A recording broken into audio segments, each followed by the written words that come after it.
Resultados en el Telecán.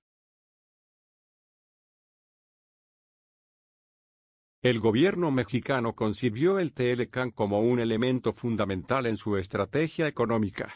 La estrategia era, y sigue siendo exactamente la receta del FMI y del Banco Mundial, crecer en base a la demanda externa, exportar, y el impulso de la inversión extranjera. El crecimiento generaría empleos y permitiría disminuir la pobreza. Efectivamente crecieron enormemente las exportaciones y se atrajo una enorme cantidad de inversión extranjera, incluso directa, pero no se logró un crecimiento significativo y no se generaron ni más, ni mejores empleos. Éxitos presumibles. Las exportaciones crecieron. Se multiplicaron por un poco más de 3 veces durante el Telecán. Pasaron de ser, incluyendo la maquila, de 51.886 millones de dólares antes del Telecán en 1993, a 160.682 millones de dólares al finalizar el año de 2002. Durante los primeros 10 años de vigencia del Telecán se acumuló una exportación de un poco más de 1 millón de millones de dólares. Estas exportaciones en su mayoría son manufacturas. En promedio durante el Telecán el 87.35% de las exportaciones son manufacturas, en las que se incluye la maquila. Se supera así la petrolización del comercio exterior. Antes México era primario exportador. Vendía al exterior básicamente productos agrícolas y minerales.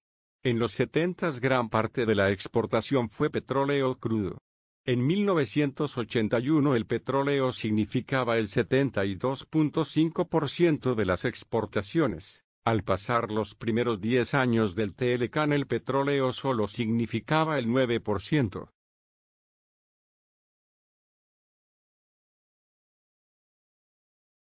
Mito. Estos datos anteriores tan espectaculares alimentan el mayor mito de lo beneficioso que fue y ha sido el Telecán, el mito de que México se ha convertido en el primer exportador de América Latina y uno de los principales exportadores del mundo, y todo ello debido al Telecán. El camino seguido por México se presenta al resto del continente como el gran argumento para invitar a negociar. Sin embargo, estos logros visibles analizados más a fondo muestran realidades más complejas y negativas. La realidad. El comercio exterior sigue significando salida de dinero hacia afuera del país.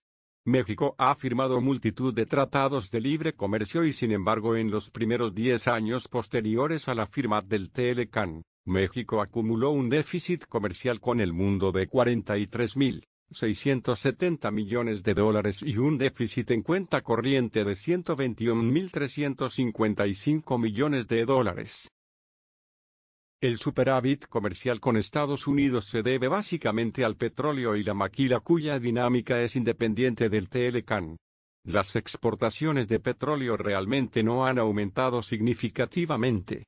Previo al Telecán de 1988 a 1993 el promedio de exportación diaria fue de 1.37 millones de barriles diarios, y durante los primeros 10 años del Telecán fue de 1.47 millones de barriles diarios. En volumen las exportaciones de petróleo solo han aumentado 7.26%. Este tipo de exportaciones responden a una necesidad y no dependen de las reglas del Telecán. Otra de las realidades es que la mayoría de los insumos incorporados en lo que exportamos son importados. El caso extremo son las maquilas que en promedio durante el Telecán compró en el país solo el 2.97% de sus componentes y envases. Si incluimos la mano de obra en 1996 era solo 17%. La industria manufacturera no maquiladora en 1983 tenía un contenido nacional de 91% y ya para 1996 fue de solo el 37%. Es decir, exportamos mucho pero casi todos sus componentes antes los importamos.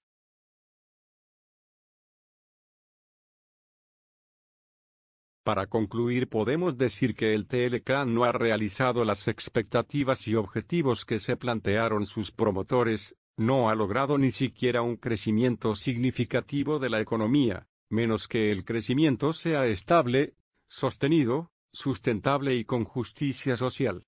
El pobre crecimiento ha sido a costa de una enorme degradación del medio ambiente y agotamiento de recursos naturales. Tampoco ha creado como prometieron más y mejores empleos, en cambio sí ha acelerado la desintegración de las cadenas productivas nacionales, también ha acelerado la desnacionalización de nuestra planta productiva. Ya prácticamente no hay bancos mexicanos, ni cadenas comerciales y las grandes empresas exportadoras en su mayoría son de propiedad mayoritaria extranjera, con muy pocas excepciones. Hay pocos ganadores y muchos perdedores. El TLCAN ha generado pocas islas económicas exitosas, aunque muy exitosas en términos de ganancias para sus dueños, pero la economía en su conjunto no despega. Esperamos haya sido de su agrado la presente exposición. Gracias.